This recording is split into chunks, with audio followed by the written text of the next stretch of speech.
Bismillahirrahmanirrahim. Robi sahli sadri wa yasirli amri wa hlul 'uqdatam min lisani yafqahu qawli. Wassalatu wassalamu ala asyrofil anbiya'i wal mursalin wa ala alihi washabihi ajmain, amma ba'du. Yang terhormat dan sama-sama kita hormati Ibu Kepala Sekolah SMP Negeri 25 Depok, Ibu Murtiningrum MPD. Yang kami hormati Bapak dan Ibu PKS SMP Negeri 25 Depok.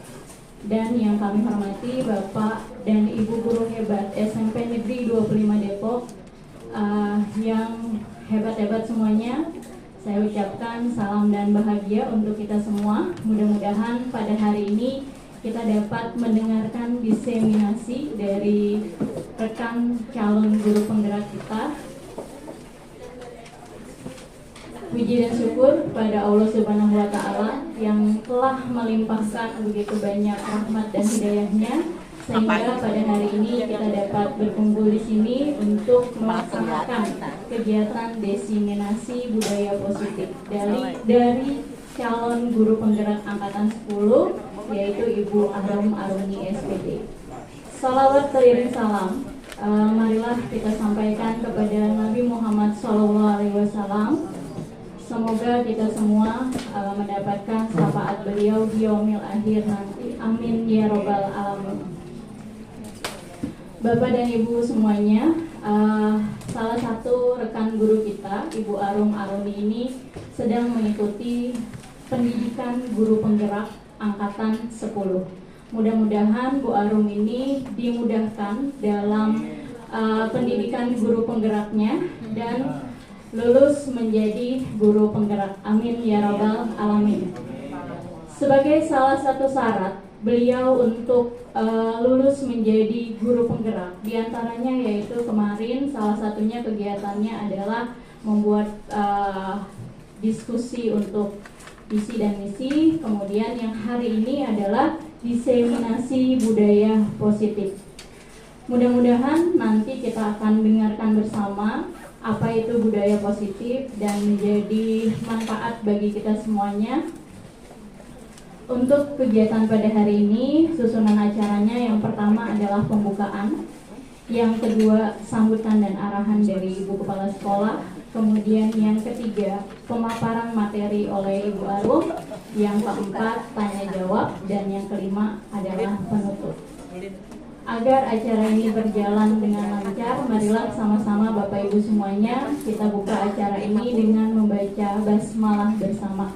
Bismillahirrahmanirrahim. Mudah-mudahan dengan pembacaan basmalah ini kegiatan kita dari awal sampai akhir berjalan dengan lancar. Lanjut ke acara yang kedua, yaitu sambutan dan arahan dari Ibu Kepala Sekolah, Ibu Murtiningrum MPD. Kepada beliau dipersilakan. 55. Maaf. Terima kasih Bu Rahma. Assalamualaikum warahmatullahi wabarakatuh. Alhamdulillahirrahmanirrahim. Puji syukur marilah kita panjatkan sekali lagi kehadirat Allah Subhanahu wa Ta'ala. Yang alhamdulillah hari ini kita di kegiatan yang kedua ya Bapak Ibu ya. Artinya Jumat ini insya Allah menjadikan Jumat berkah untuk kita semua. Bapak Ibu, hari ini seperti yang sudah disampaikan oleh hari ini rekan kita Ibu Arum yang sedang melakukan proses dari guru penggerak yang angkatan ke-10 ya Bu. Angkatan ke-10. Kali ini beliau akan melakukan diseminasi tentang budaya positif. Mudah-mudahan Bapak Ibu, apa yang dilakukan oleh Bu Arum bisa juga menjadi inspirasi buat kita, motivasi buat kita untuk bisa maju bersama. Ya Bapak Ibu ya, mudah-mudahan Bapak dan Ibu juga digerakkan hatinya untuk mengikuti program guru penggerak ini, sehingga diharapkan dengan mengikuti program dari guru penggerak bisa menambah dan meningkatkan potensi yang ada pada diri kita selaku tenaga pendidik, karena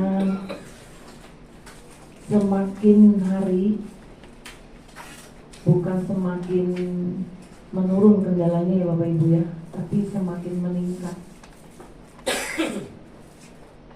Pendidik yang sekarang jauh berbeda dengan pendidik yang terdahulu.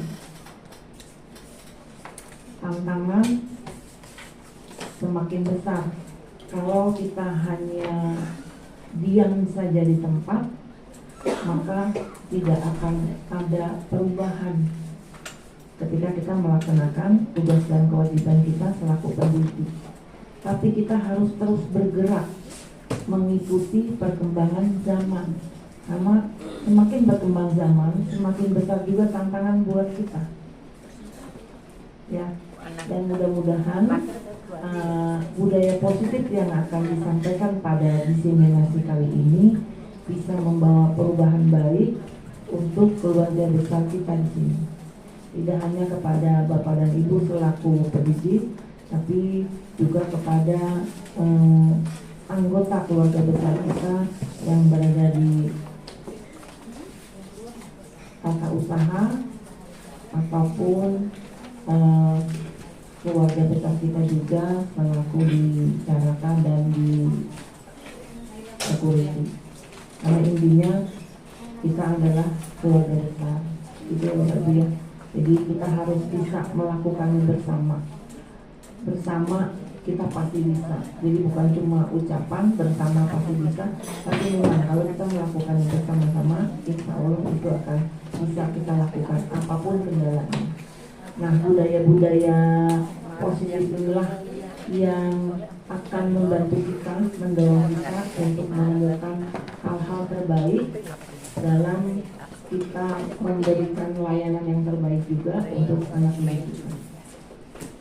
Budaya-budaya positif ini juga yang akan meningkatkan kinerja kita selaku pendidik di era yang sekarang ya, karena berbeda. Insya Allah apapun kesulitannya, apapun kendalanya, jika kita selalu berinisiasi dengan baik, mempunyai motivasi baik, niat yang baik, insya Allah semua akan bisa terlaksana. Jadi hari ini mudah-mudahan bisa membawa perubahan kepada kita semua dengan budaya positifnya dan bisa kita laksanakan bersama-sama. Dan saya harap tidak hanya berhenti sampai di Ibu Arum saja, mudah-mudahan akan muncul Bapak dan Ibu guru yang lainnya yang ikut tergerak juga dan bisa melakukan hal yang sama dengan Bapak Ibu yang sudah lulus dari program ini dan sudah dinyatakan sebagai guru penggerak. Bapak Ibu, raihlah kesempatan yang sangat luas yang berada di guru penggerak. Jangan tertinggal Bapak Ibu, ayo terus berinovasi, terus bergerak sehingga kita bisa melakukan hal-hal terbaik dalam pekerjaan kita. Ya Bapak Ibu ya, mudah-mudahan di angkatan berikutnya ada lagi rekan-rekan kita yang mengikuti program dari guru penggerak ini. Mudah-mudahan yang sudah menjadi guru penggerak bisa menggerakkan teman-teman kita untuk bisa ikut bersama-sama mengembangkan program dari guru penggerak. Baik Bapak Ibu, kita lanjutkan lagi nanti dengan budaya positif dari Bu Arum. Kita ikuti bersama, insya Allah semua ada manfaatnya untuk kita. Terima kasih Bapak Ibu. Assalamualaikum warahmatullahi wabarakatuh. Waalaikumsalam. Terima kasih Ibu atas arahannya. Tadi mudah-mudahan program guru penggerak ini tidak hanya berhenti di Bu Arum, mudah-mudahan nanti akan ada lagi CGP-CGP lainnya dari SMP Negeri 25. Amin ya rabbal alamin. Marilah Bapak Ibu, kita dengarkan sama-sama paparan materi yang akan disampaikan oleh Ibu Arum Arumi mengenai budaya positif. Kepada Bu Arum Arumi SPD, dipersilakan.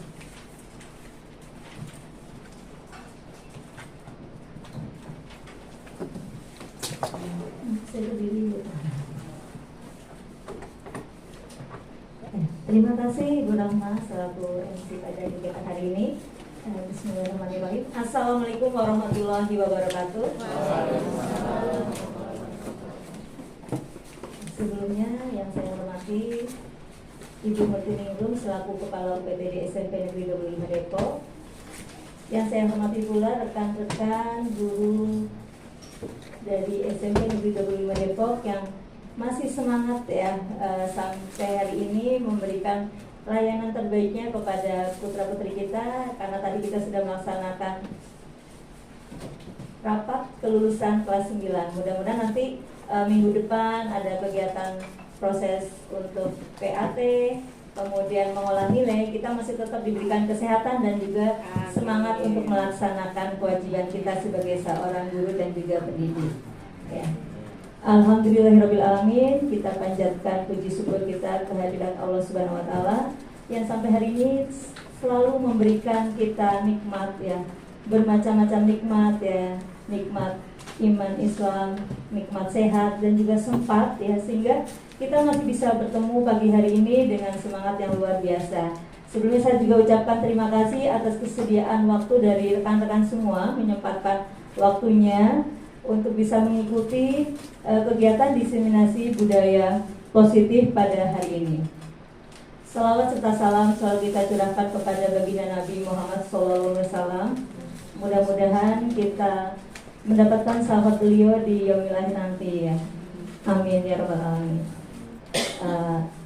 Langsung saja materi kita hari ini tentang diseminasi budaya positif. Memang hari ini saya melakukan kegiatan ini memang berkaitan dengan tugas saya dalam modul 1.4 untuk bisa menyelesaikannya harus melakukan yang disebut dengan aksi nyata, dan aksi nyata dalam modul ini adalah saya harus memberikan diseminasi kepada rekan-rekan guru yang ada di lingkungan sekolah ya, yang otomatis di sini adalah SMP 25 Depok.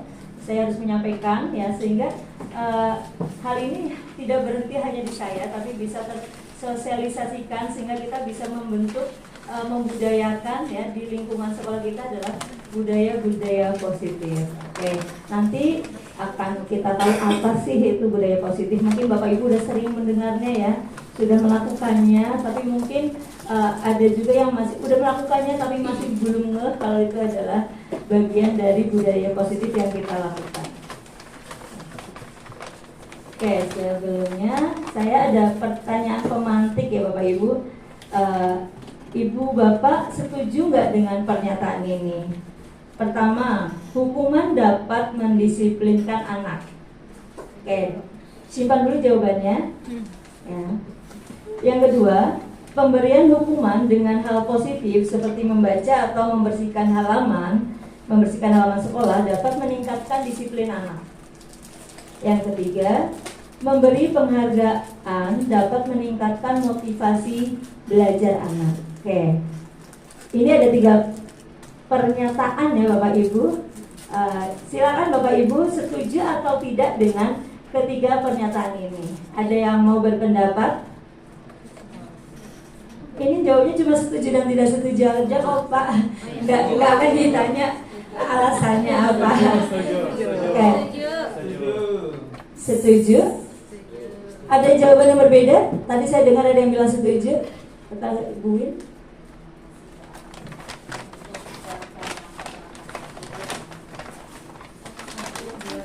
Iya, boleh Ibu milih yang mana, boleh tiga-tiganya boleh.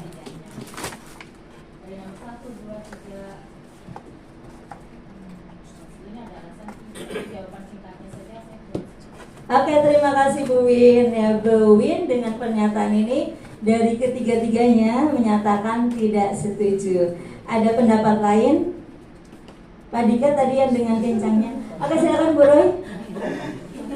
Untuk nomor 1 dan 2 dia hukuman ya, nomor 3 penghargaan. Selama diberikan sesuai dengan porsinya setuju.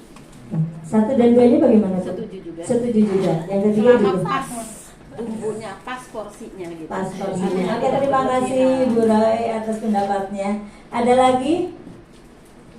Ya, silakan Bu Lina. Ya, untuk yang nomor 1 ya kata hukuman hukuman yang bisa menjadi pembelajaran buat anak saya setuju, tapi hukuman yang bentuknya fisik atau hukuman yang membiarkan anak misalnya keluar gitu ya, anak dihukum keluar, nah keluarnya itu nggak diberi tugas, itu saya kurang setuju. Jadi hukumannya di situ lebih diarahkan yang menjadikan pembelajaran gitu.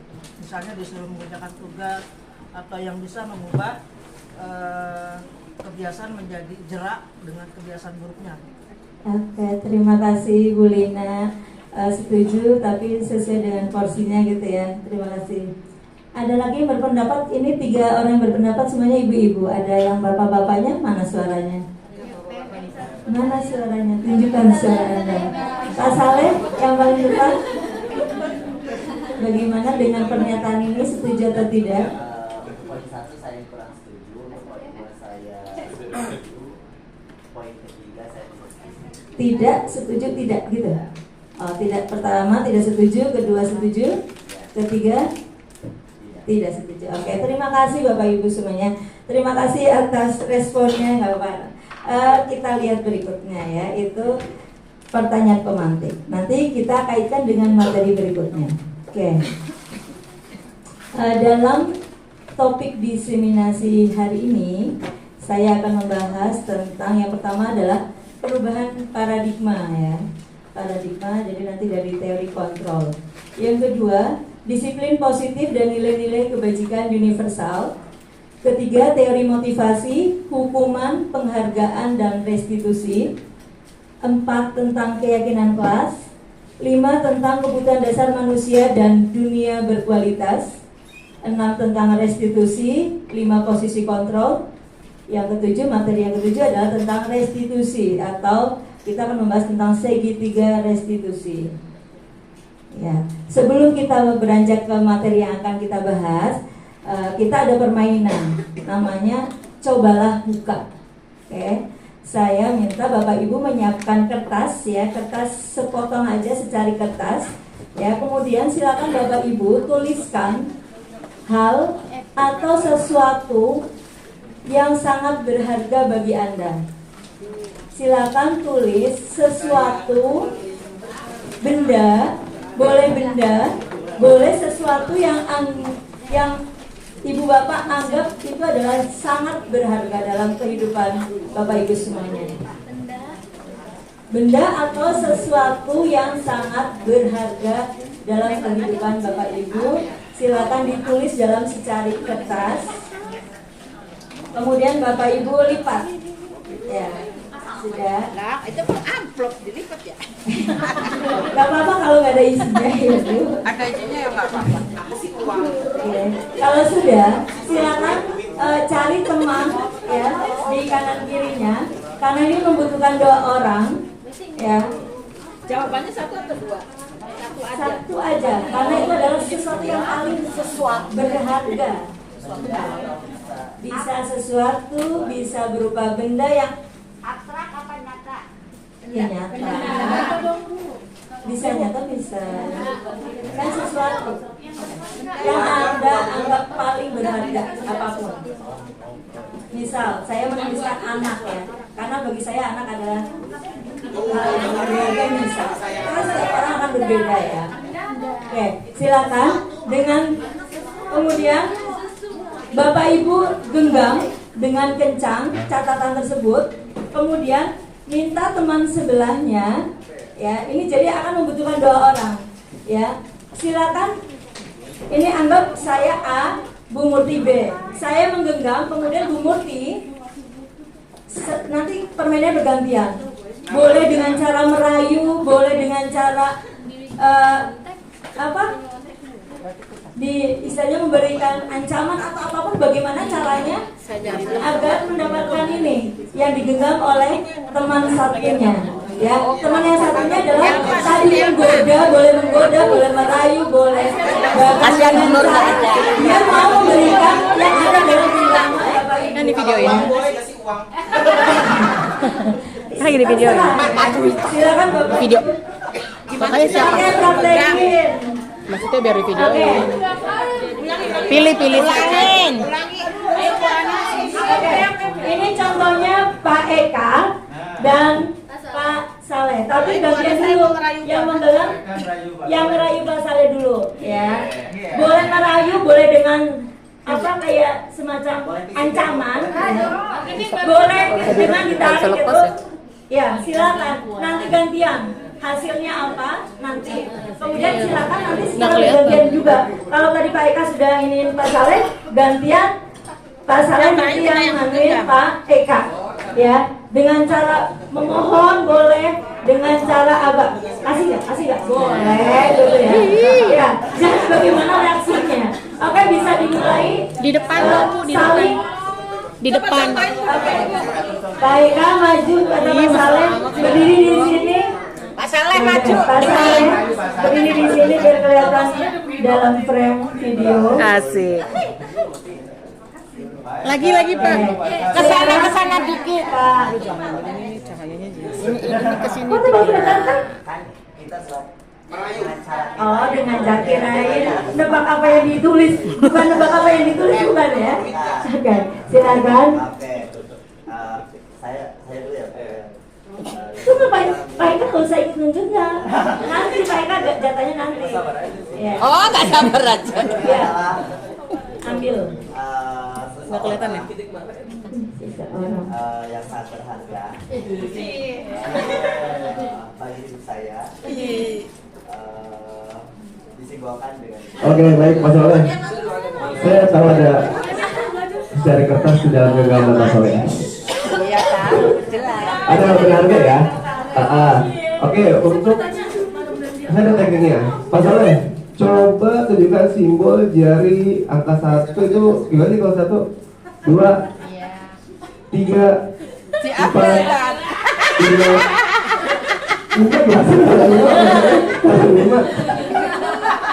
5.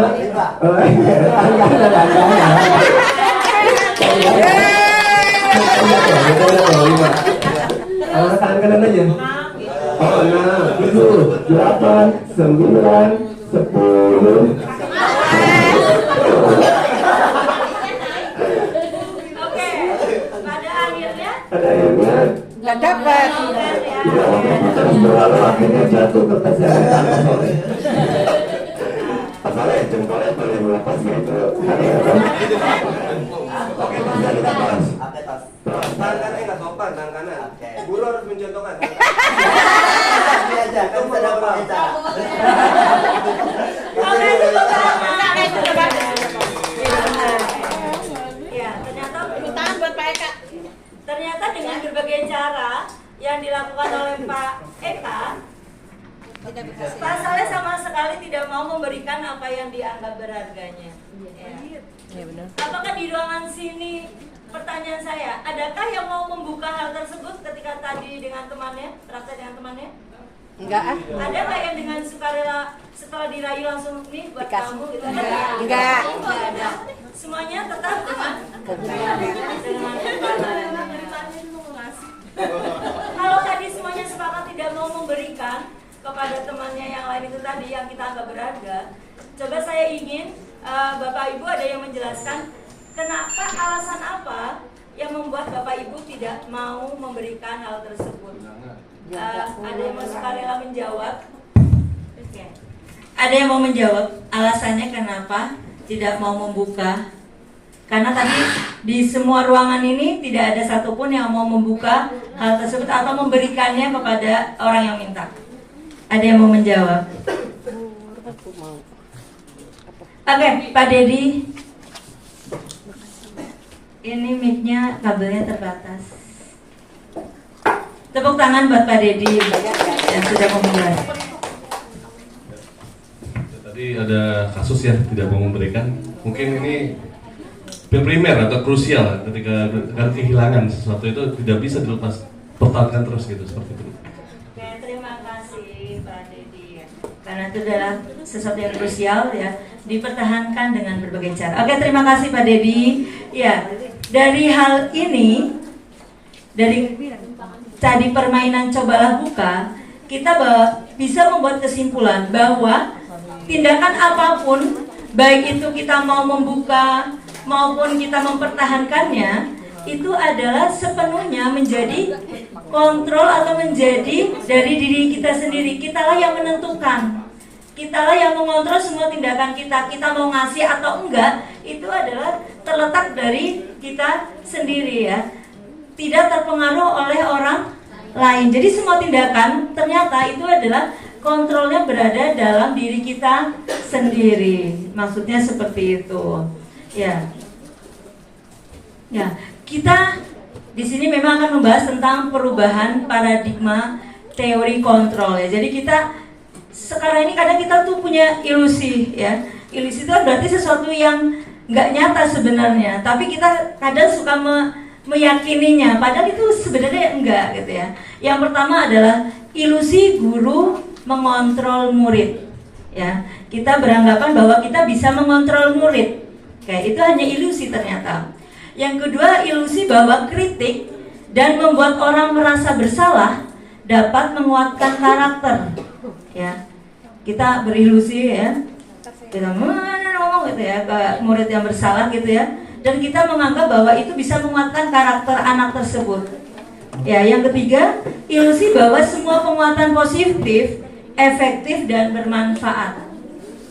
Yang keempat, ilusi bahwa orang dewasa memiliki hak untuk memaksa. Ya, kadang kita punya ilusi kepada anak didik kita bahwa kita berhak memaksa mereka. Itu ternyata semuanya hanya ilusi.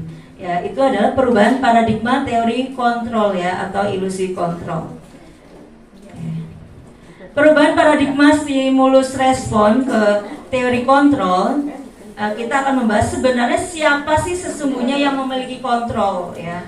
Pada stimulus respon, kita mencoba mengubah orang agar berpandangan sama dengan kita. Ya, jadi kita menganggap kalau kita punya pandangan atau punya pendapat, ya, orang harus memahaminya. Ya. Tapi dalam teori kontrol, yang kita lakukan adalah kita berusaha memahami pandangan orang lain tentang dunia. Ya. Contoh ya, misalnya ketika anak terlambat, ya, kita udah langsung marahin ya, tanpa mengorek terlebih dahulu alasannya apa gitu ya. Nah itu tadi, kita harus memahami pandangan orang lain tentang dunia. Jadi orang itu pandangannya berbeda-beda, nggak cuma kita aja. Jadi tergantung dari sudut pandang mana. Yang kedua, perilaku buruk dilihat sebagai suatu kesalahan ya. Padahal dalam teori kontrol, kita harus paham bahwa semua perilaku apapun itu pasti punya tujuan. Ya, kita harus sadar itu. Semua orang melakukan baik itu buruk maupun baik, positif negatif, itu pasti ada tujuannya. Oke. Kemudian stimulus respon yang berikutnya adalah orang lain bisa mengontrol saya. Tadi ternyata tidak, ya. Walaupun dirayu, dibohongin, suruh tos ya, suruh berhitung ya, pasalnya tetap dengan genggamannya. Ya, ternyata bahwa hanya kitalah yang bisa mengontrol diri kita. Baik kita tadi mau memberikan, ketika kita memberikan hal itu pun, itu sebenarnya kontrol diri kita sendiri, bukan karena orang lain. Ketika akhirnya sesuatu itu terjadi, itu sebenarnya ya memang dia berarti mau dikontrol, bukan karena orang ini. Ya. Jadi semuanya terletak pada diri kita. Saya bisa mengontrol orang lain. Ya. Ternyata dalam teori kontrol, perubahan paradigma ini adalah Anda tidak bisa mengontrol orang lain. Ketika misalnya Bapak Ibu meminta anak untuk melakukan sesuatu, ya, baik dia mau ataupun tidak, ya itu memang kehendaknya. Kontrol dia, males banget sih, nggak mau pernah ngerjain tugas, ya berarti memang dia seperti itu maksudnya. Ketika dia dengan sukarela mengerjakan dengan rajin, ya memang dia yang bisa mengontrol di dirinya. Ya. Ih, anak rajin banget gitu ya, semua kerja tugasnya bagus, rapi, tepat waktu. Ya memang berarti dia yang bisa mengontrol dirinya sendiri. Dibandingkan misalnya tadi yang satu lagi males, apa-apa terlambat, ya memang dia yang tidak, kita tidak bisa. Ya itu memang kehendaknya gitu loh kontrolnya. Tapi nanti bukan berarti terus kita mengiyakan semuanya. Ini jadi ada tahapannya. Kemudian pemaksaan ada pada saat bujukan gagal. Jadi kalau kita udah tadi ya dibujuk ya bujuk, dia udah dirayu nggak mau, biasanya kadang kita melakukan dengan cara pemaksaan. Ya, jadi kalau misalnya kita cara baik-baik susah, ya biasanya kekerasan ya. Ternyata kolaborasi dan konsensus menciptakan pilihan-pilihan baru. ya. Model berpikir menang kalah berubah menjadi model berpikir menang-menang, ya. Jadi ketika kita menghadapi suatu masalah, bisa terutama dengan siswa, bukan masalah menang kalah bahwa kita sebagai guru adalah pihak yang menang, kemudian siswa pihak yang kalah kalau misalnya karena dia melakukan kesalahan, tapi kita mencari berkolaborasi, mencari kesepakatan untuk bisa menghasilkan suatu keputusan yang berprinsip pada menang-menang, ya. Jadi bukan menang kalah. Disiplin positif ini berdasarkan dari teori kontrol atau teori pilihan yang dicetuskan oleh Dr. William Glasser, ya. Anda tidak bisa mengontrol orang lain, hanya Anda yang bisa mengontrol diri Anda. Ya, di sini ada makna disiplin adalah belajar mengontrol diri dengan menggali potensi kita agar tetap tercapai tujuan mulia, yaitu sesuatu menjadi seseorang yang kita inginkan berdasarkan nilai-nilai yang kita hargai, ya. Bapak Ibu pasti punya kan ya nilai-nilai moral value yang Bapak Ibu anggap itu adalah sesuatu yang mencerminkan diri kita. Saya mencirikan bahwa saya adalah misalnya saya menganggap saya orang yang sopan. Makanya ketika saya berhadapan dengan orang lain, saya akan menghargai orang tersebut karena saya percaya bahwa kesopanan itu adalah hal yang bisa diterima di belahan dunia manapun, ya. Nilai kebajikan universal. Jadi mau saya tinggal di Indonesia, saya ketika jalan-jalan ke luar negeri, itu pasti akan dihargai. Itu namanya nilai-nilai universal yang kebajikan universal yang diakui. Jadi tidak memandang itu suku, bangsa, ras, agama. Ini akan diakui di belahan dunia manapun. Jadi ketika misalnya kita sekarang menyaksikan ya perang Israel Palestina, ya, penyerangan Israel terhadap Palestina, mengapa begitu banyak di belahan bumi lain melakukan tidak setuju, ya, melakukan demonstrasi, ya, mahasiswa dimanapun melakukan demonstrasi karena mereka menganggap bahwa itu tindakan genosida yang dilakukan Israel itu tidak sesuai dengan nilai-nilai kebajikan universal, ya, menghilangkan hak-hak hidup orang lain, ya, tidak menghargai hak-hak orang lain baik itu untuk hak hidupnya, ya, dan hak-hak yang lainnya. Berpolitik nggak bisa makan, ya, tanpa ada semuanya dikepung, ya. Itu berarti sesuatu yang kita percaya sehingga kita mendukung gerakan tersebut untuk memberikan semangat kepada Palestina. Karena itu bukan masalah melihat agama lagi, tapi merupakan nilai-nilai kebajikan yang universal diakui di belahan dunia manapun, ya. Kemudian yang kedua, semua perilaku memiliki tujuan, ya. Jadi nanti semua orang punya, ya, ketika melakukannya ada tujuannya. Nanti dikaitkan dengan teori motivasi, yaitu teori motivasi yang pertama adalah tindakan ketika kita melakukan sesuatu yang mendasarinya. Motivasi yang pertama adalah yang pertama bisa saja untuk menghindari hukuman, yang kedua untuk mendapatkan imbalan, yang ketiga untuk menghargai diri sendiri. Coba Bapak Ibu saya tanya, direnungkan dalam hati. Ketika Bapak Ibu datang ke sekolah, ya, ketika Bapak Ibu memilih telat atau tidak telat, silakan Bapak Ibu ingat-ingat, apa motivasinya? Apakah pertama karena takut teguran dari ibu kepala sekolah, ya? Ya, itu namanya menghindari hukuman, ya. Apakah untuk mendapatkan imbalan, oh biar nanti saya dapat gelar sebagai guru teladan, terajin gitu, ya. Apakah itu Bapak Ibu lakukan untuk menghargai diri sendiri? Ya.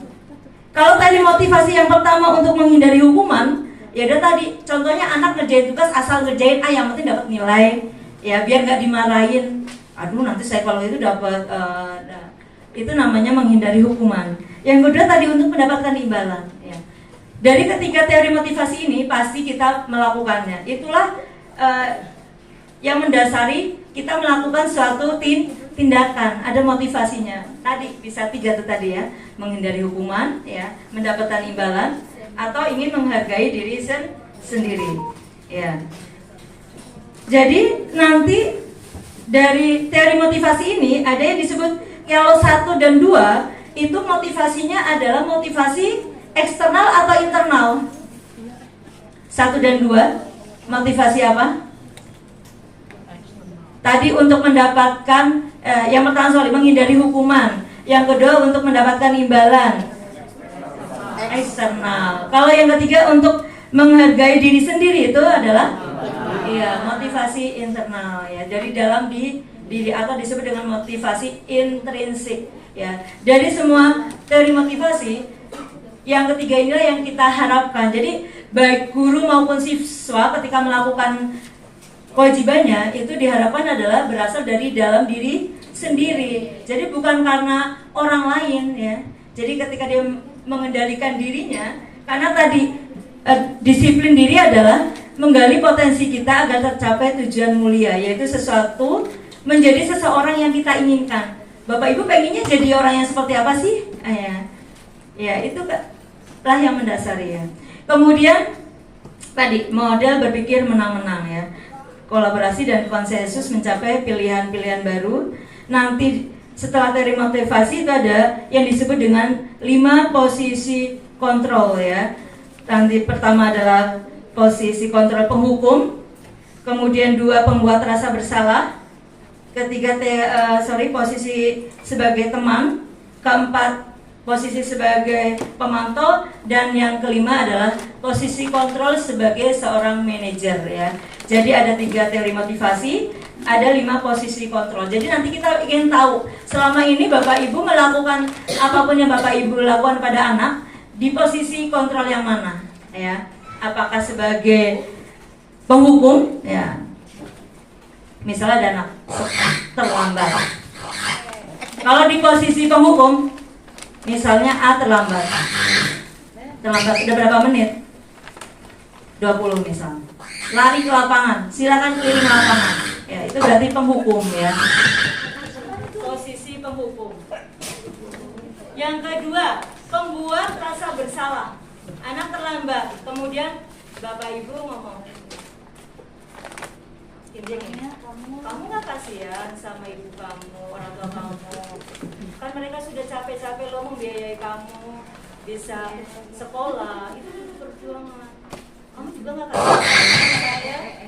Nanti kalau kamu terlambat terus, saya loh yang kena tegur sama kepala sekolah, dikira nggak bisa mendidik muridnya. Itu posisi pembuat rasa bersalah. Yang ketiga, posisi teman ya. Ada yang terlambat? Oh, kamu terlambat sih? Ya udah, silakan masuk ke kelas ya. Nanti nggak usah ngomong yang lain kok. Itu teman. Jadi memposisikan guru dan siswanya itu sebagai teman. Jadi dia nggak marah, nggak ini, tapi malah nadanya ketika berbicara dengan anak yang bersalah itu dengan menganggap sebagai teman. Biasanya ini biar karena mungkin merasa dekat ya, atau nggak enak dicap menjadi guru yang galak gitu ya. Yang keempat pemantau. Pemantau misalnya kita selama ini beberapa wali kelas sudah membuat kesepakatan atau keyakinan kelas. Kemudian ketika ada anak yang melanggar, ya kalau pemantau itu berarti dia akan, kamu sudah berapa kali melakukan kesalahan. Jadi guru itu akan menghitung-hitung gitu ya. Kamu pernah terlambat nih waktu tanggal sekian, kamu gak ngerjain tugas ini. Jadi semua itu berdasarkan konsekuensi yang pernah dilakukan dari anak tersebut. Konsekuensinya apa? Itu adalah untuk yang pemantau. Jadi dia udah berapa kali, kalau kamu udah 3 kali, kemarin kesepakatannya apa? Nah itu pemantau. Kemudian yang posisi kontrol manajer ya. Nanti dari 5 posisi kontrol manajer ini adalah ini yang paling diharapkan dari tindakan kita sebagai seorang guru ya. Nanti bagaimana sih caranya menjadi seorang manajer nanti ada. Kemudian untuk melakukan hal-hal tersebut kita nanti ada yang disebut dengan segitiga restitusi ya. Nah, ketika kita melakukan segitiga restitusi, di dalamnya juga kita akan menggali tentang 5 kebutuhan dasar manusia ya. Manusia itu yang pertama punya kebutuhan dasar untuk bertahan hidup, kemudian penguasaan atau power gitu ya. Yang ketiga adalah kasih sayang dan rasa diterima. Keempat, kebutuhan akan kesenangan. Yang kelima adalah kebebasan. Ya, jadi misal Bapak Ibu di kelas ada anak yang senang lari-larian aja, padahal di SMP kejar-kejaran gitu ya, iseng lah temennya, diisengin lah. Ya, ketika Bapak Ibu tanya, kenapa sih kamu gangguin si Resta misalnya, si Adi, kenapa sih kamu suka gangguin Resta? Ya Bu, saya senang kalau dia misalnya teriak-teriak gitu, saya senang aja kalau dia jadi agak-agak tersiksa gitu ya. Nah, itu berarti kebutuhan apa yang belum dipenuhi oleh si Adi di rumahnya? Kira-kira apa? Dia senangnya bercanda mulu gitu? Apa? Kesenangan. Ya. Kebutuhan berarti kebutuhan dasar dia dalam hal kesenangan itu belum terpenuhi di rumahnya. Kemudian ada anak yang senangnya caper mulu ya sama anak perempuan ya, murid perempuan ke guru laki-lakinya, ih caper banget, itu senangnya nempel-nempel gitu ya, mepet-mepet gitu ya. Ya, mungkin kebutuhan dasar dia untuk terhadap kasih sayang dan rasa diterima itu belum dia dapatkan ya. Istilahnya belum terpuaskan, belum terpenuhi ya. Dan inilah yang kadang perlu kita perhatikan ketika kita menangani masalah kita dengan anak-anak ya. Kita lihat dulu ya, itu tadi nanti kita padu-padankan dengan segitiga restitusi. Oke. Berikutnya. Apa makna disiplin? Tadi sekilas sudah di mind map yang sudah saya tampilkan ya. Apa sih makna disiplin ya? Oke. Makna disiplin berasal dari bahasa Latin disiplina, yang artinya adalah belajar ya. Mungkin selama ini kita menganggap arti kata disiplin kan berarti sesuai aturan kan ya. Disiplin ya sesuai aturan ya. Misal tepat waktu misalnya. Ternyata disiplinnya adalah dari bahasa Latin yang artinya adalah belajar malah ya. Makna asal dari kata ini berkonotasi dengan disiplin dari disiplin diri dari murid-murid Socrates dan Plato. Disiplin diri membuat orang menggali potensinya menuju sebuah tujuan apa yang dia hargai. Misalnya ketika saya SMA, saya punya tujuan, saya harus bisa kuliah, saya bisa masuk negeri, saya ingin menjadi seorang guru. Kan berbagai cara kan saya lakukan.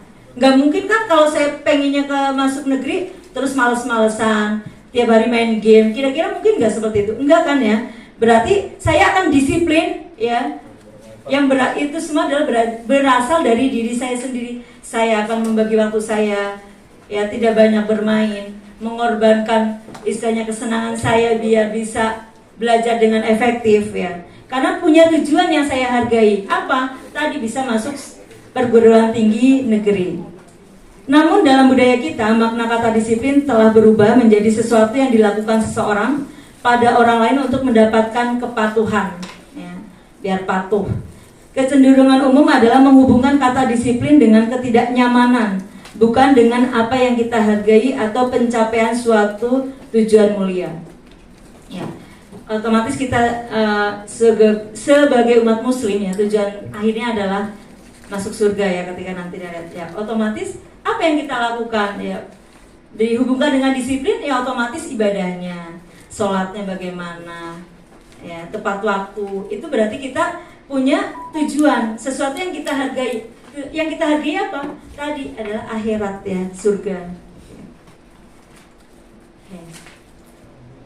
Dihubungkan pernyataan disiplin diri tadi dihubungkan dengan pendapat Ki Hajar Dewantara dalam filosofis beliau adalah merdeka itu artinya tidak hanya terlepas dari perintah, akan tetapi juga cakap memerintah diri sendiri. Ya, tadi saya bilang ketika kita sholat tepat waktu itu kan memang dari dalam diri kita sendiri. Ya. Oke. Nilai-nilai kebajikan universal. Ya, ini banyak. Ya, pendapatnya bahkan dalam profil pelajar Pancasila yang kita lakukan sekarang dalam kurikulum Merdeka itu pun bagian dari nilai-nilai kebajikan universal ya. Di dalamnya ada beriman dan bertakwa, berakhlak ya, berakhlak baik ya, kemudian bergotong royong, kemudian apa lagi nilai-nilai kebajikan universal, kejujuran ya, empati, kasih sayang, rasa hormat, saling menghormati ya, itu adalah bagian dari kebijakan universal, nilai-nilai kebajikan universal. Sudah ya tentang teori motivasi ya. Ada motivasi eksternal, ada motivasi internal.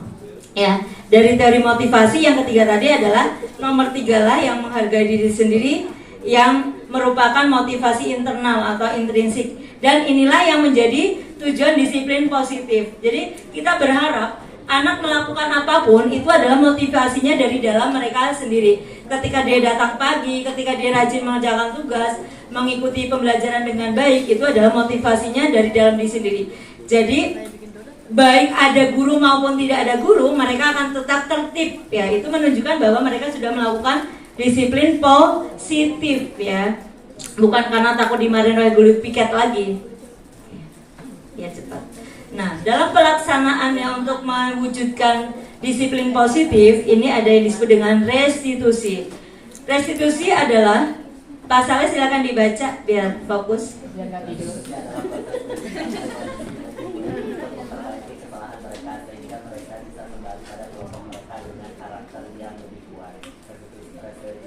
Merupakan proses kolaboratif yang mengajarkan mencari solusi untuk masalah mereka dan membantu berpikir tentang orang seperti apa yang mereka inginkan menjadi tujuan mulia dan bagaimana mereka harus memperlakukan orang lain. Oke, terima kasih Pak Saleh.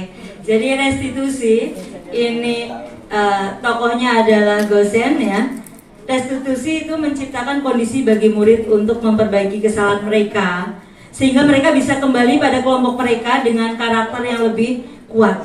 Restitusi ini pada intinya adalah ketika anak melakukan sesuatu, nanti anak sendirilah yang menghasilkan ide bagaimana cara untuk memperbaiki kesalahannya. Jadi dia sendiri dari dia sendiri, bukan dari kita. Ya, untuk menyelesaikan permasalahannya adalah bukan kita yang menentukan, tapi mereka sendirilah yang menentukan akan dengan cara apa ya menyelesaikan permasalahannya. Misal ya ketika ada anak yang tadi malas mengerjakan tugas, ya kita memberikan pilihannya, bukan kita yang menentukan bagaimana dia menyelesaikan masalahnya, tapi dia sendirilah yang akan memberikan solusi atas permasalahan yang dia hadapi. Oke. Ciri-ciri restitusi bukan untuk menebus kesalahan, namun untuk belajar dari kesalahan. Yang kedua, memperbaiki hubungan. 3, tawaran bukan paksaan. Restitusi menuntun untuk melihat ke dalam diri. Restitusi mencari kebutuhan dasar yang mendasari tindakan. Restitusi diri adalah cara yang paling baik. Restitusi fokus pada karakter, bukan tindakan. Restitusi fokus pada solusi. Restitusi mengembalikan murid yang berbuat salah pada kelompoknya. Itu ciri-ciri restitusi.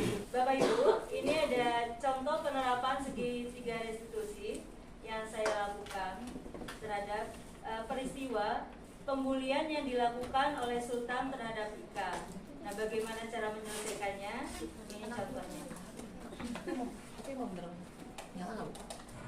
Sultan, Ika, terima kasih sudah datang. Saya ingin membahas tentang peristiwa yang terjadi beberapa hari yang lalu. Sultan, bisa dijelaskan apa yang terjadi?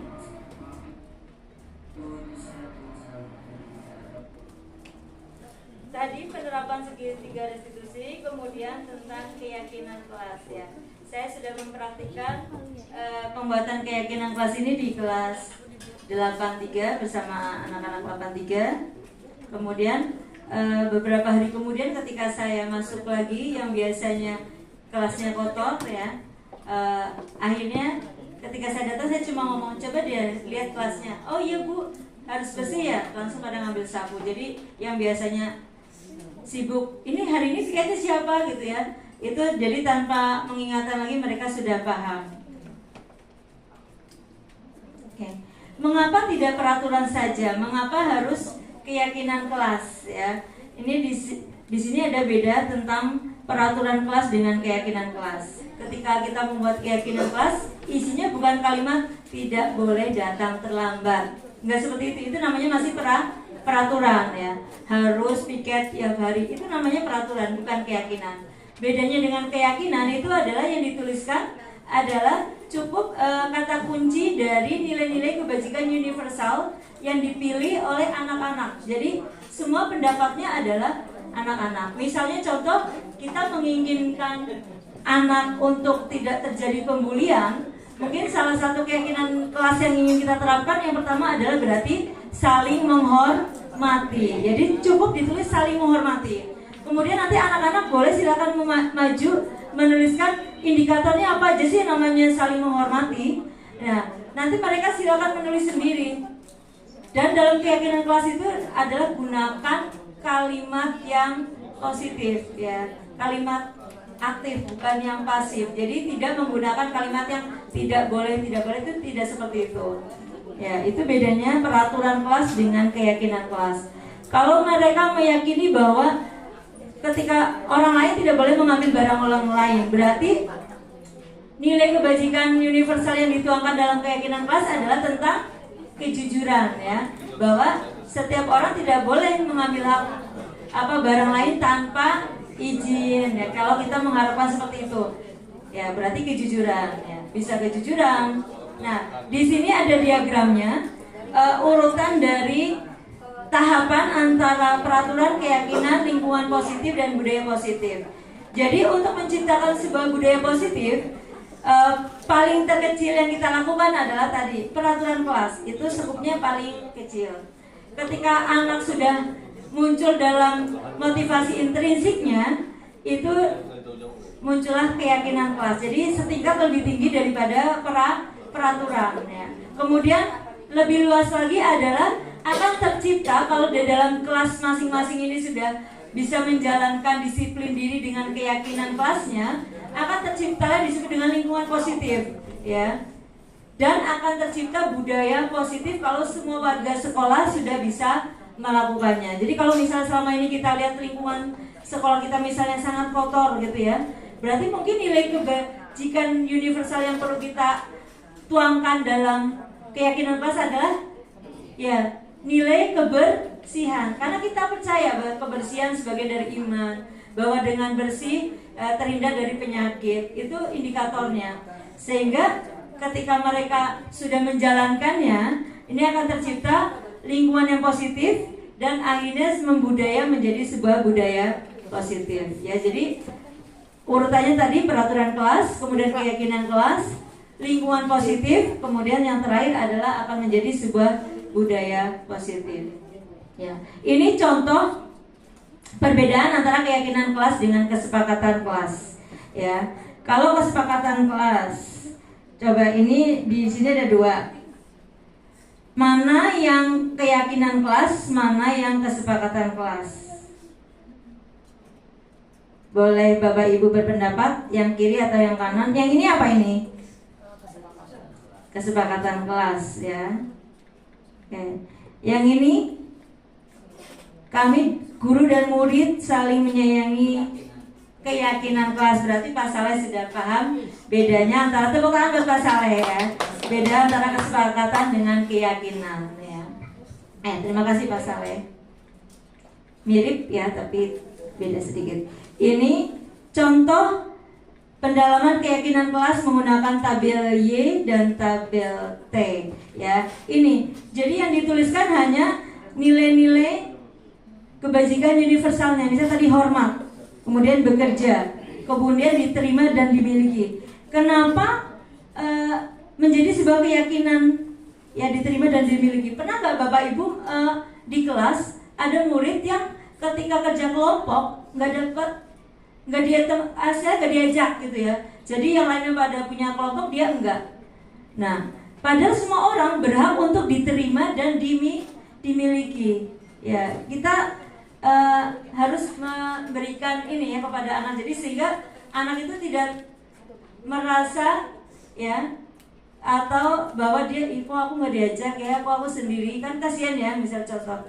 Nah, kita jelaskan kepada anak-anak bahwa prinsip ini berlaku untuk semuanya, bahwa semua orang pengen diterima loh. Jangan sampai kamu mengucilkan temanmu orang yang lain ya karena itu sangat menyakiti ya, sedih ya kalau nggak ditemenin ya. Ya, contohnya indikatornya adalah kami meyakini bahwa sangat penting untuk merasa diterima pada suatu kelompok dan saling peduli satu dengan yang lain ya. Ini seandainya di kelas Bapak Ibu terjadi peristiwa perundungan ya, ini bisa cocok dipraktekkan. Kemudian ya, bekerja menjadi nilai kebajikan yang dipercayai dalam keyakinan kelas. Kalimatnya bisa, kami meyakini bahwa sangat penting untuk mengerjakan segala pekerjaan atau mengikuti kegiatan yang telah ditugaskan ya. Jadi dengan adanya ini kita harapkan anak ketika melakukan segala tugas-tugas ya dari masing-masing guru mapel itu adalah kesadaran dari dirinya sendiri bahwa dia yakin bahwa untuk mengerjakan segala pekerjaannya atau mengikuti kegiatan yang telah ditugaskan oleh guru manapun, guru pelajaran apapun. Peraturan dengan keyakinan kelas ya, peraturan selalu kembalikan buku ke tempatnya. Kalau ada pernyataan seperti ini, peraturan kelas seperti ini, berarti keyakinan kelasnya adalah tentang tanggung jawab. Dilarang mengganggu orang lain, apa keyakinan kelasnya? Saling menghormati. Okay. Hadir di sekolah 15 menit sebelum pembelajaran dimulai. Oke, berkomitmen, betul. Dilarang melakukan kekerasan. Iya, menjaga keselamatan orang lain dan nilai keselamatan, kemudian nilai menghormati. Dilarang menggunakan narkoba. Bukan, maksudnya ketika peraturannya dilarang menggunakan narkoba, bentuk keyakinan kelasnya itu nilai apa? Nilai kesehatan. Sebenarnya ini kurang lengkap, saya kurang setuju. Ya, kesehatan, keselamatan dan juga apa? Masa depan. Bukan. Nilai. Ya. Nilai ketaatan. Ketaatan apa? Dalam agama. Karena dalam agama itu adalah barang haram. Ya. Kalau kamu memakai itu kan berarti kamu tidak taat dengan agamamu. Jadi nilai ketaatan. Bergantian atau menunggu giliran. Nilai sabaran ya, nilai kesabaran. Maksudnya seperti itu Pak Saleh. Jadi inti-intinya aja. Gunakan masker. Kesehatan. Jangan berlari di kelas atau koridor. Keselamatan, keamanan. Ya, jadi itulah bedanya peraturan dengan keyakinan kelas ya. Kalimatnya akan lebih simpel ya, tentang hukuman dan penghargaan. Pengaruh jangka panjang dan jangka pendeknya seperti apa? Kemudian ternyata penghargaan itu menghukum, penghargaan mengurangi ketepatan, penghargaan tidak efektif, penghargaan merusak hubungan. Apa sih maknanya hukuman dan penghargaan? Ya jadi kita mungkin terbiasa kalau yang ini rajin diberikan reward gitu ya. Ternyata nggak sepenuhnya itu betul ya. Tadi ada yang di pertanyaan pemantik pertama gitu ya ketika memberikan penghargaan. Karena ternyata penghargaan ini bisa menurunkan kualitas. Apa? Ya tadi motivasinya jadi hanya sekedar ingin mendapatkan pujian. Ya, bukan karena motivasi dari dalam dirinya. Penghargaan bisa mematikan kreativitas ya. Dia dipuji, dia terus ya. Sehingga yang lain udah nanti juga yang dipuji si gitu. Kita ngomong juga nggak bakalan dipuji. Nah seperti itu. Jadi ternyata nggak sepenuhnya baik ya, nggak sepenuhnya manjur ya. Kita memberikan reward itu ternyata enggak, karena bisa menimbulkan ketergantungan, terus bisa malah menurunkan kualitas ya, dan bisa mengurangi motivasi intrinsik. Jadi karena dengan adanya penghargaan itu biar nanti dapat juara, dapat pujian ya. Jadi bukan karena dari disiplin dirinya sendiri. Oke. Di sini ada contoh tindakan guru. Bapak Ibu silakan nanti dijawab ya. Ini hukuman atau konsekuensi. Coba. Mencatat 100 kali di dalam buku kalimat. Saya tidak akan terlambat lagi karena terlambat ke sekolah. Itu hukuman atau konsekuensi? Oke. Lari mengelilingi lapangan. Hukuman. Murid diminta untuk push up karena tidak menggunakan masker. Hukuman. Jadi nanti kita akan pelajari apa sih bedanya hukuman dengan konsekuensi. Ya, ini tadi contoh-contohnya. Oke. Perbedaan hukuman dan konsekuensi. Hukuman itu sesuatu yang menyakitkan, harus terjadi. Kalau konsekuensi sesuatu yang harus terjadi. Hukuman itu membuat anak sakit fisik maupun hati untuk jangka waktu yang lama. Ya. Sementara konsekuensi membuat anak merasa tidak nyaman dalam jangka waktu yang pendek. Hukuman akan menimbulkan anak membenci kedisiplinan. Kalau konsekuensi, anak akan menghargai disiplin. Hukuman itu sifatnya paksaan, sementara konsekuensi adalah stimulus tanggapan. Ya. Hukuman mendorong anak menyakiti diri sendiri, menjadikan konsep diri yang buruk, ya, karena dia dicap, kamu mah malas, ya. Jadi dia nanti akan tertanam dalam dirinya bahwa dia anak yang malas. Jadi konsep dirinya akan buruk. Anak belajar untuk menyembunyikan kesalahan, ya. Karena dia takut dihukum, akhirnya dia jatuhnya bohong, ya kan? Marah, rasa bersalah, merasa dipermalukan, merasa tidak dihargai, itu hukuman. Ya. Di sini ada identitas gagal dan identitas sukses, ya. Hukuman itu tadi akan menimbulkan identitas gagal, dia merasa menjadi anak yang gagal, ya. Nanti bedanya dengan konsekuensi dan bedanya dengan restitusi. Jadi ada, kalau yang identitas gagal itu kalau tadi dengan adanya hukuman. Kalau konsekuensi, ya, ini masih di tengah-tengah, dan yang terbaik adalah yang penerapan restitusi. Ya. Jadi contoh misalnya itu tadi, anak terlambat, disuruh keliling lapangan. Ya, kalau hukuman itu biasanya sesuatu yang tidak berkaitan. Orang terlambat kok disuruh keliling, ada kaitannya enggak? Kalau tidak ada kaitannya dengan apa yang dia lakukan, itu namanya berarti hukuman. Ya. Kalau misalnya anak terlambat masuk kelas, contoh konsekuensi adalah kalau dia terlambatnya 20 menit, konsekuensinya misalnya berarti ketika jam istirahat 20 menit yang dia terlambat, dia nggak boleh istirahat. Itu namanya konsekuensi. Kamu tadi kan datangnya aja terlambat, ya, 20 menit. Berarti kamu harus mengganti waktu belajarmu 20 menit lagi. Itu konsekuensi. Kalau yang hukuman, dia datang terlambat disuruh bersihin WC. Coba, datang terlambat dengan bersihin WC, gak ada hubungannya kan, ya? Itu namanya hukuman, ya. Beda dengan restitusi adalah guru hanya mengingatkan tentang keyakinan kelas, ya. Ada tahapannya.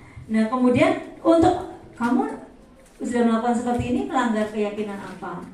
Terus kira-kira apa yang dapat kamu lakukan untuk menyelesaikan ini? Itu kata-kata bila kita menggunakan restitusi. Jadi anak yang membuat pilihan apa yang akan dia lakukan, ya. Tadi ini kebutuhan dasar manusia sudah, ya, kebutuhan bertahan hidup, ya. Ternyata ketika anak melakukan kesalahan, pasti ada kebutuhan dasar dia yang belum terpenuhi dengan baik, belum lengkap, ya. Apakah kebebasan, ya, apakah kesenangan, apakah penguasaan, ya. Kalau anak yang misalnya dia pengen geng-gengan jadi ketuanya, ya, itu berarti kebutuhan untuk penguasaan atau power, ya. Dia ingin dianggap memiliki kekuatan, ya. 5 posisi kontrol. Ini tadi sudah saya jelaskan, ya. Ini Bapak Ibu silakan dilihat, ya, perbuatan guru yang dilakukan oleh guru ketika menjadi posisi penghukum, membuat rasa bersalah, teman, pemantau, dan manajer, ya. Contoh menghukum, ya. Guru berkata, kamu tidak melakukan, awas ya, rasakan, ya. Kamu nggak ngerjain tugas, awas ya, besok nilaimu kurang. Dengan ancaman, itu menghukum, gitu, ya. Kemudian ini akan menghasilkan, ya, memberontak. Anak menjadi memberontak, kemudian menyalahkan orang lain. Bisa saja menjadi berbohong karena saking takutnya dihukum, mendingan ngomong deh alasannya apa kek, gitu, ya. Ya. Kemudian kalau membuat orang bersalah, ini contohnya, kamu seharusnya sudah tahu ya, ibu lelah sekali mengatakannya, capek deh ibu ngomong tiap hari, pusing deh, stres deh kamu deh, dibilangin nggak pernah dengerin, ya itu membuat rasa bersalah. Saya kecewa, ya itu juga ngomongnya sih pelan, ya tapi itu menyakitkan, ya membuat rasa bersalah. Kesannya ngomongnya sih manis, gitu ya. Ih kamu gitu sih, nggak kasihan apa, gitu ya. Manis, tapi itu bisa justru membuat anak dalam jangka yang pendek itu dia merasa bersalah, kemudian merasa tidak berguna. Jadi kasihan anaknya kalau seperti itu. Ya, yang teman tadi contohnya, ya guru membuatkan alasan-alasan untuk muridnya. Contoh kalimatnya, guru berkata, ayolah lakukan demi ibu. Masa kamu tidak mau? Ingat tidak ibu pernah bantu? Itu contoh kalau sebagai teman. Ya, ini akan anak menimbulkan hasilnya adalah ketergantungan. Misalnya dia bersalah, dia mah CS sama saya ini gitu. Pasalnya mah CS sama saya nggak bakal dimarahin ya. Itu akan hasilnya akan seperti itu. Ya, kalau kita tidak konsisten. Kemudian pemantau. Ya. Pemantau itu guru perbuatannya apa? Menghitung, mengatur, mengukur, hitung kesalahan yang pernah dilakukan. Berapa kali kamu sudah terlambat? Ayo udah 10 kali deh gitu ya. Kemudian apa peraturannya? Kemudian anak hasilnya itu akan menyesuaikan diri bila diawasi. Jadi dia rajinnya kalau ada guru si A, patuhnya hanya kepada Pak Budi aja misal. Ketika guru yang lain enggak. Itu karena posisinya misalnya sebagai pemantau. Oke. Kalau manajer ya, ini adalah identitas berhasil atau sukses ya. Apa yang kita yakini? Ingat kan kita sudah membuat keyakinan kelas tentang apa? Oh, kebersihan Bu. Oh, berarti kalau kelas seperti ini kira-kira sesuai nggak dengan keyakinan kelas kita? Itu yang dilakukan oleh seorang manajer ya. Hasilnya itu akan menguatkan pribadi. Jadi murid meletakkan dirinya sebagai individu yang positif dalam dunia berkualitas. Contoh, ini contoh-contoh pernyataan. Ya, Bapak Ibu bisa dilihat. Nah, terakhir adalah tentang segitiga restitusi. Jadi kita menyelesaikannya ketika suatu permasalahan ada tahapan yang pertama adalah validasi kebutuhan, yang kedua menstabilkan identitas, yang ketiga adalah menanyakan keyakinan. Nih contoh menstabilkan identitas ya. Untuk membuat anak yang merasa gagal karena berbuat salah menjadi positif terhadap dirinya. Contohnya gurunya berkata, berbuat salah itu hal yang manusiawi. Jadi ketika menyelesaikan misalnya tadi anak berbuat kesalahan, kamu berbuat salah itu manusiawi kok, ibu juga pernah berbuat salah. Ya, itu untuk menstabilkan identitas ya. Jadi tahapan dari segitiga restitusi yang pertama adalah menstabilkan identitas. Tidak ada manusia yang sempurna. Bapak Ibu juga pernah salah kok gitu ya. Kita pasti bisa menyelesaikan permasalahan ini. Bapak tidak tertarik ya mencari tahu siapa yang benar, siapa yang salah, tapi lebih fokus bagaimana kita menyelesaikan masalah. Ini yang dikatakan oleh guru ketika menyelesaikan permasalahan pada tahap menstabilkan identitas pada segitiga restitusi. Kalau kamu menyalahkan dirimu sendiri terus-menerus, apakah kamu bisa bersikap baik pada dirimu? Ya. Jadi biar anak bisa terbuka ya. Misalnya kita mendapati anak misalnya, anggaplah misal pernah menemukan anak misal pacaran di sekolah, di lingkungan sekolah.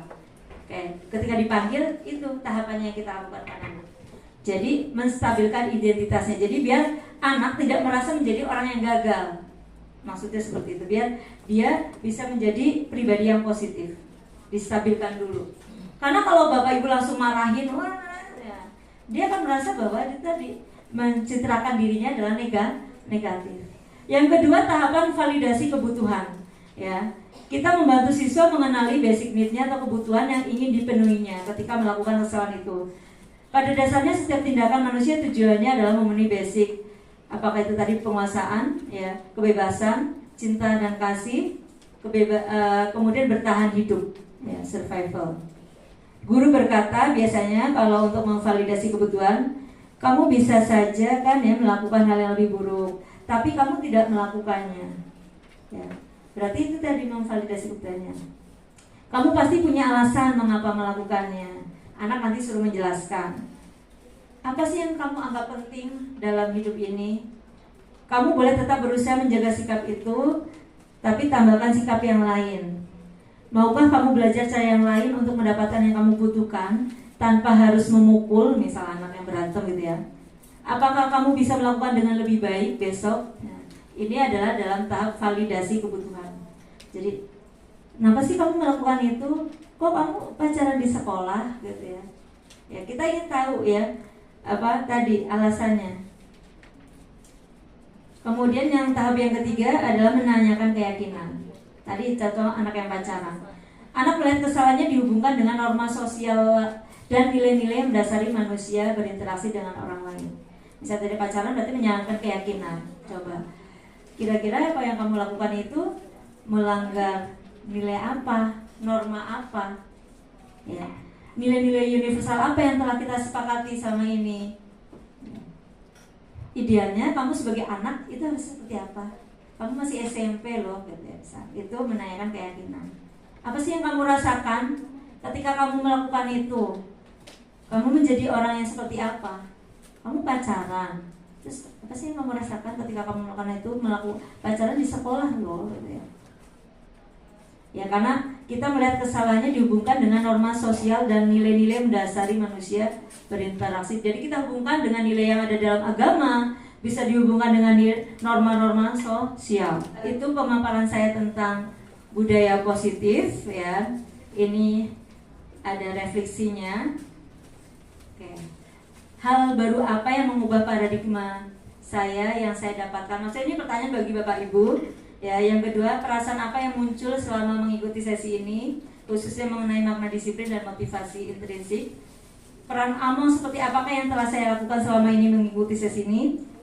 Ya, coba saya ingin tanya, dari kelima posisi kontrol, ya, sebagai penghukum, ya, bisa sebagai pemantau, sebagai teman, ya, sebagai manajer, Ibu Bapak di posisi apa? Bapak Ibu selama ini di posisi kontrol apa? Pengen saya tahu. Semuanya? Keseringan, maksudnya seringnya, jangan, kan gak mungkin semuanya dilakukan. Pemantau sebagai teman. Kenapa melakukan memilih sebagai teman atau pemantau pasalnya? Karena anak-anak itu lebih santai dalam belajar, tapi anak-anak lebih bisa memperlihatkan. Karena saya juga seni saya jadi memperlihatkan bakat dan minatnya sama anak-anak. Oke, terima kasih Pak Saleh. Posisi Pak Saleh sering menggunakan posisi sebagai teman dan pemantau karena merasa beliau adalah guru seni, jadi merasa biar anak-anak santai di dalam kelasnya. Oke, ada yang mau berpendapat lain? Terima kasih. Semua orang pasti berbeda-beda, nggak apa-apa, ya kan? Apa, Pak Eka? Pemantau. Contohnya apa yang Bapak lakukan?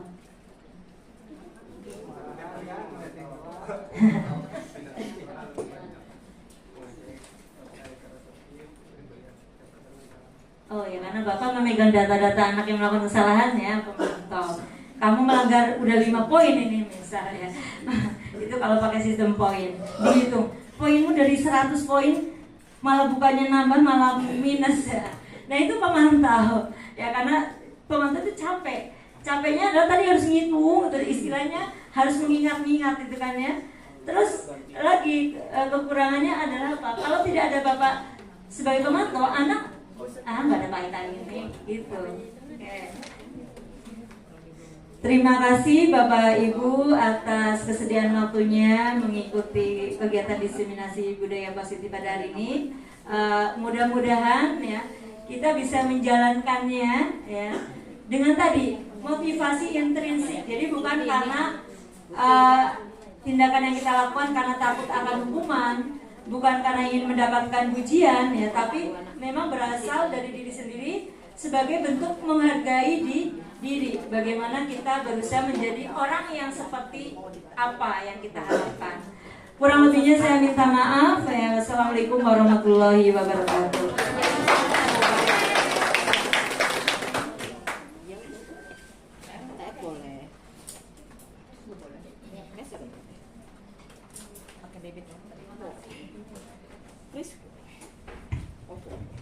Terima kasih Bu Arum atas pemaparannya.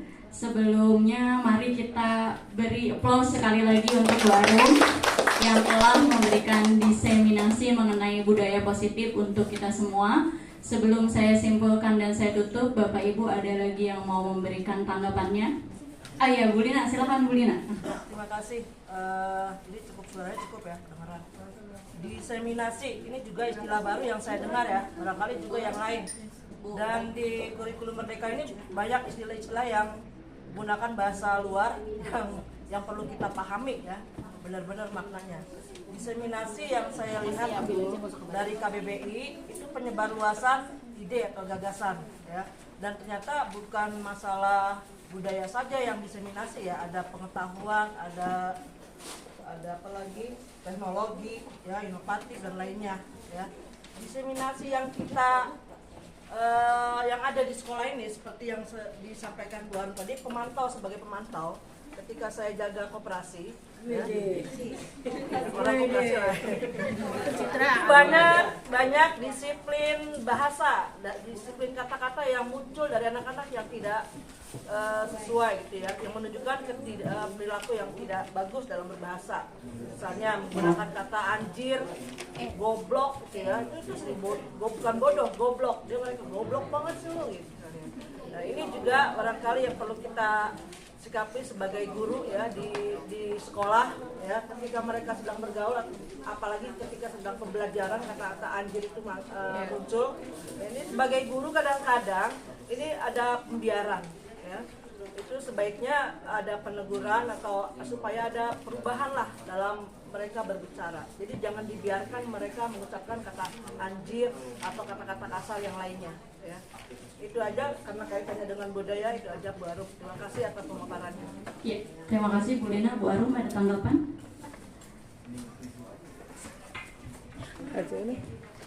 Terima kasih sekali kepada Bu Lina ya, yang berarti mindfulness ya, maksudnya benar-benar kehadiran di sini tuh dengan penuh ya, sepenuhnya, sehingga Bu Lina bisa memberikan tanggapannya gitu ya. Terima kasih sekali lagi Bu Lina ya.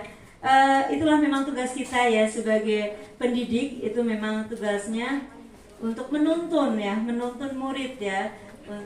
Ini juga sesuai dengan filosofis dari Bapak Pendidikan kita Ki Hajar Dewantara, bahwa pendidikan itu menuntun. Jadi seandainya misalnya ada anak yang melakukan pelanggaran, tidak sesuai dengan norma, kemudian melenceng istilah dari yang seharusnya, tugas kita lah untuk meluruskannya kembali ya.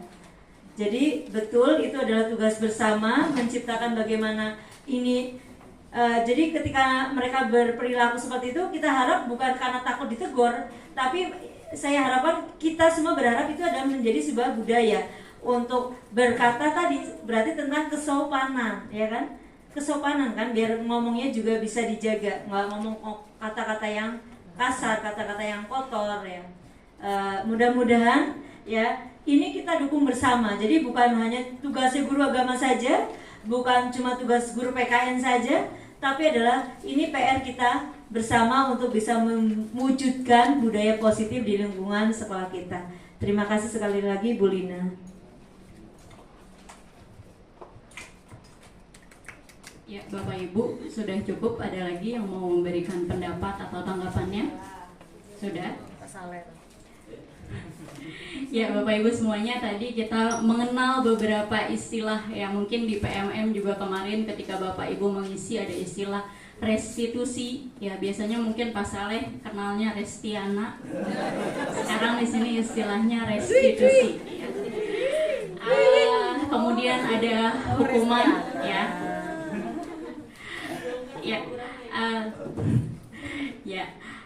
Jadi kesimpulannya adalah budaya positif ini adalah bagaimana kita menggali kesadaran dari dalam diri murid, jadi memunculkan motivasi internal melalui penerapan disiplin positif.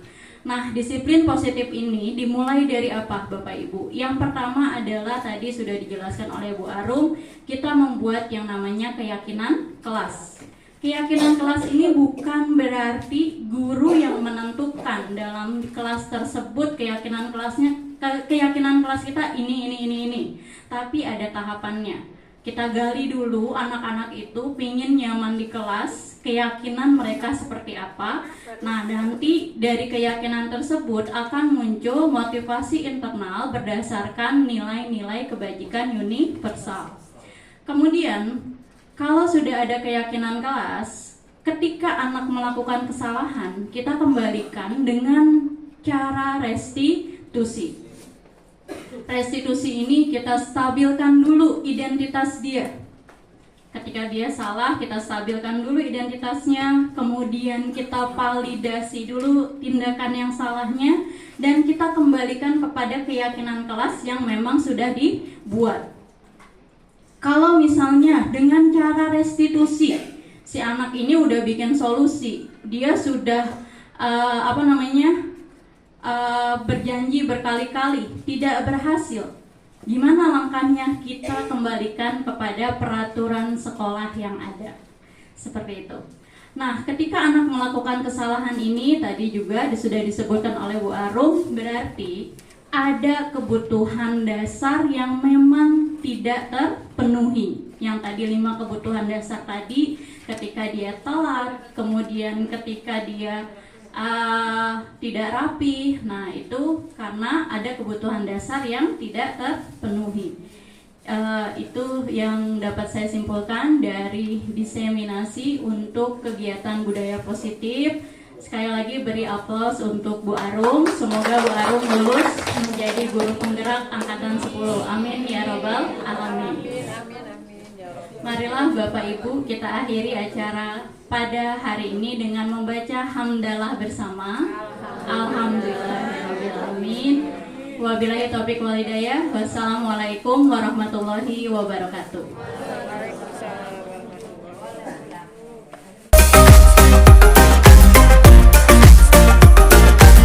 Assalamualaikum warahmatullahi wabarakatuh. Waalaikumsalam warahmatullahi wabarakatuh. Bagaimana kabarnya? Sehat ya. Hari ini kita akan bersama-sama mendiskusikan pembentukan keyakinan kelas. Kita akan membuat keyakinan kelas 83. Coba siapa yang tahu apa sih keyakinan kelas? Keyakinan kelas adalah metode untuk menimbulkan kembali disiplin positif yang disadari oleh masing-masing dari dalam diri. Keyakinan kelas ini menetapkan harapan untuk semua orang di kelas dan mendorong rasa saling hormat, kerjasama dan keamanan. Oke, terima kasih. Nilai-nilai kebajikan universal ya. Jadi yang berasal dari dalam diri sendiri. Jadi dia tanpa paksaan. Jadi nanti kita akan membuat peraturan kelas itu bukan sesuatu yang harus diingatkan. Nggak boleh bawa sama sembarangan, enggak. Tapi muncul dari keyakinan sendiri, disiplin diri yang semuanya adalah berasal dari diri sendiri. Internal. Oke. Disiplin diri. Nah, apa arti kata disiplin? Arti kata disiplin apa? Disiplin diri juga mempelajari bagaimana cara kita mengontrol diri dan bagaimana menguasai diri untuk memilih tindakan yang mengacu pada nilai-nilai yang kita hadapi. Oke, ya tepuk tangan buat Nasar ya. Disiplin diri artinya artinya sudah. Kemudian jenisnya ada apa aja? Ada jenis disiplin Ada disiplin diri. dan disiplin eksternal. Oke, ada disiplin diri, ada disiplin eksternal. Disiplin eksternal yang contohnya bangun saja masih dibangunin. Ya, sholatnya harus diingetin. Ya. Kalau disiplin diri, sholatnya bagaimana? Sholatnya tanpa diingetin, begitu aja langsung sholat. Itu contoh disiplin diri. Ya, oh iya udah jam 5 harus sholat. Oh iya jam 6 harus berangkat sekolah. Cara yang kita lakukan dari disiplin diri didasari pada apa? Tanggung jawab atas yang perilakunya didasarkan atas rasa tanggung jawab, didasarkan pada nilai-nilai kebajikan, ya enggak? Apa arti Nilai-nilai kebajikan universal apa? Kebaikan adalah sifat-sifat positif manusia yang merupakan tujuan mulia dan ingin dicapai sejak dulu. Oke, tepuk tangan. Nilai-nilai kebajikan apa aja? Apa aja? Oke, kejujuran, terus kejujuran, kemandirian,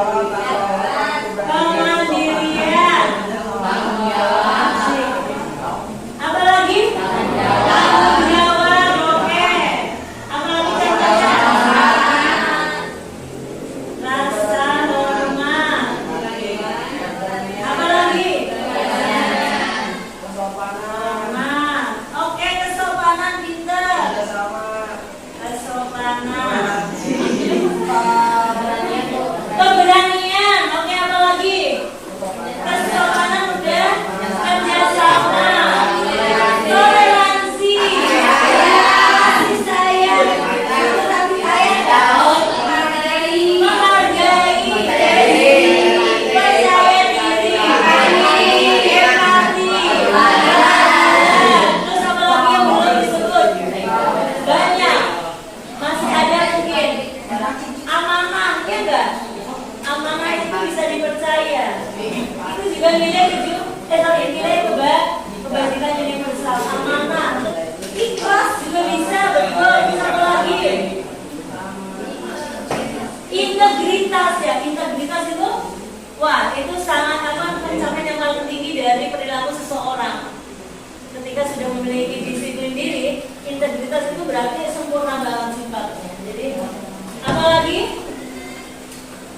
dari omongan, dari tindakan itu namanya sudah kita akan buat keyakinan kelas. Dasarnya apa? Dasarnya adalah dari ya nilai-nilai kebajikan universal yang akan kita percaya, yang akan kita jalani dalam kelas kita. Fungsinya untuk apa? Keyakinan kelas. Kok berfungsi ada keyakinan kelas? Apa? Oke, untuk menimbulkan disiplin positif yang didasari dari dalam diri, ya. Motivasinya adalah internal untuk menciptakan disiplin positif dalam kelas kita yang sifatnya berasal dari dalam diri kita sendiri. Pintar, tepuk tangan. Apa fungsinya lagi? Saling pengertian antara guru dengan siswa, antara siswa dengan siswa juga, ya. Saling menghargai, kemudian muncul rasa hormat, tanggung jawab, ya. Dengan adanya keyakinan kelas, nggak perlu setiap saat saya mengingatkan, oh kelasnya kotor banget ya. Harusnya kamu sudah sadar ya. Menjaga kebersihan itu adalah tanggung jawab bersama, menjadi sebuah keyakinan bahwa kita percaya nilai kebersihan. Kebersihan merupakan nilai universal bukan? Iya, karena memang nilai kebersihan adalah nilai universal yang akan diyakini oleh semua orang di seluruh negara, di seluruh dunia, tidak memandang itu Islam, Kristen, ya, tidak memandang sukunya apa, pasti percaya bahwa kebersihan itu adalah sesuatu yang bagus, sesuatu yang positif. Paham? Biar apa? Dibuat keyakinan kelas. Biar disiplin, oke, tepuk tangan. Terus apa lagi? Biar disiplin, biar apa lagi? Oke, menciptakan lingkungan belajar yang aman dan saling mengerti. Tepuk tangan, bagus. Barisan ini untuk apa lagi? Adanya keyakinan kelas. Apa? Ya, membantu menciptakan keberagaman kelas. Kamu senang gak punya kelas yang orangnya saling menghargai, anaknya sopan-sopan, ya? Ingin menciptakan harapan kelas, ya paham? Keyakinan kelas itu sama aja Ya, jadi kayaknya kamu ya seperti apa sih, gitu ya. Silakan tulis di depan, maju ke depan, tuliskan keyakinan kelas atau sama aja dengan harapan yang ingin kamu dapatkan di kelas 83 ini. Ya, silakan tulis nilai-nilai kebajikan universal yang kamu ingin ciptakan di dalam kelas 83. Oke, berarti nomor 1 ya.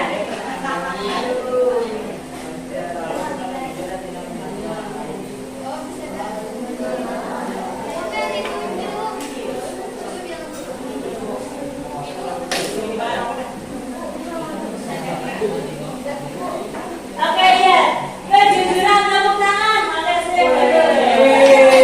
Oke, nilai kejujuran. Dari nilai kejujuran yang kita percayai akan kita laksanakan, yang menjadi sebuah keyakinan atau kesepakatan kelas kita. Kira-kira apa tindakan dari kejujuran? Silakan anggota temennya. Ayo, kejujuran apa saja? Apa sih? Diwujudkan dengan perilaku seperti apa kejujuran? Oke, ayo maju ke depan anggota kelas ini. Ya, ya saya buat apa? Ingat ya, menggunakan kalimat yang positif, jangan negatif. Kejujuran apa misalnya? Berkata apa adanya. Terus apa lagi? Ya, jangan menggunakan kata tidak menipu. Harus yang positif. Apalagi selalu berkata jujur. Oke, boleh. Terus apa lagi? Maju ke depan anggotanya. Paling tidak 3 indikator. Ayo. Nanti barisan yang berikutnya agak cepat ya.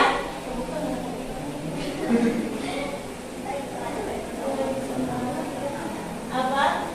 Berani mengatakan kebenaran. Oke, tepuk tangan. Berani mengatakan kebenaran, keren ya. Satu lagi, boleh satu lagi. Berani mengatakan kebenaran itu bagian dari kejujuran kita.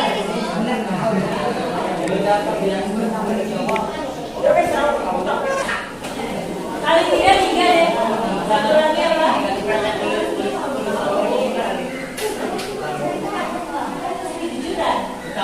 Kasih yang kejujuran.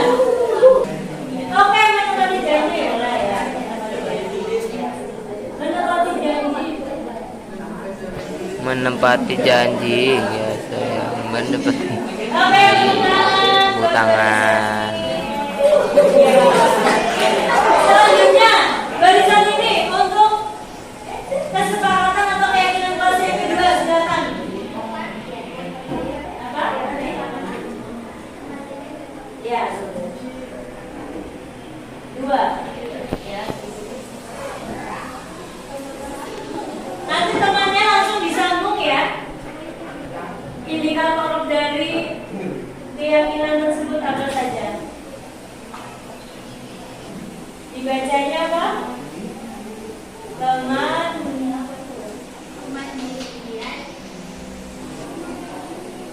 ya kan, kemandirian dan ya boleh. Ya di bawah lah boleh ya. Boleh di mana aja lah terserah. Tanggung ya. Oke, terima kasih. Ayo, indikatornya apa? Keyakinan, kemandirian, dan tanggung jawab apa? Ya, silakan. Oke, Nazwa. Ngantuk anjing.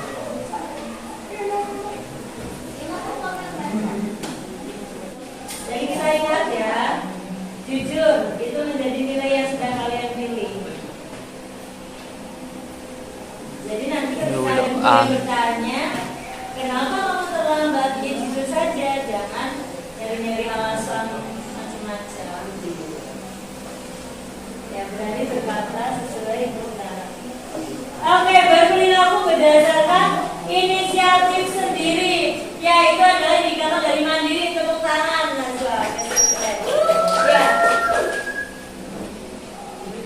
Ya, berperilaku berdasarkan inisiatif sendiri.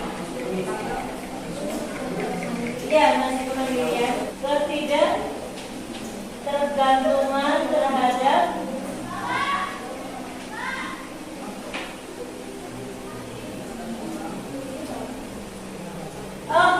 ketidak tergantungan terhadap orang lain. Tepuk tangan. Jadi itu atau bekerja kelompok, jangan kamu tergantung kepada orang lain ngandelin, biarin dia aja mah yang bikin, dia aja mah yang bikin. Ya kayak terima kasih. Ya sekarang tanggung jawab ya, contoh tanggung jawab apa? Oke, apa indikator dari tanggung jawab? Ya. Tanggung jawab menyelesaikan tugas sesuai dengan jadwal yang telah maju kemana? Manain. Oke. Cukup ya indikator yang sekarang. Marilah. Ini. Ganti-ganti. Gak usah banyak-banyak kita nanti. Ya boleh di atas, boleh di bawah. Ya. Ketiga apa keyakinan kelas kalian? Oke, tepuk tangan. Rasa hormat atau saling menghormati. Tolong indikatornya, ayo. Indikator dari rasa hormat atau saling menghormati. Ya, indikatornya apa aja? Nah, padahal kita lagi bahas keyakinan kelas loh. Tadi katanya adalah kemandirian dan tanggung jawab. Jadi ketika kamu diberikan tugas yang namanya tanggung jawab, berarti ya mau ya sepakat itu tanpa disuruh. Ya. Indikatornya apa? Cukup 3 kayaknya, barisan sana dan ganti bagian apa ya?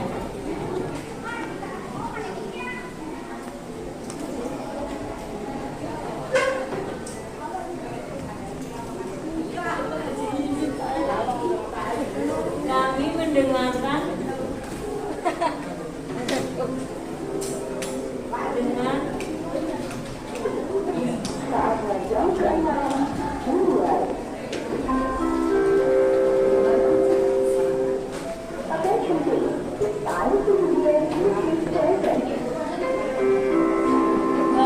kami mendengarkan dengan seksama dan menghargai. Oke, tepuk tangan. Oke, berikutnya apa lagi indikatornya? Nah ini bagus betul ya.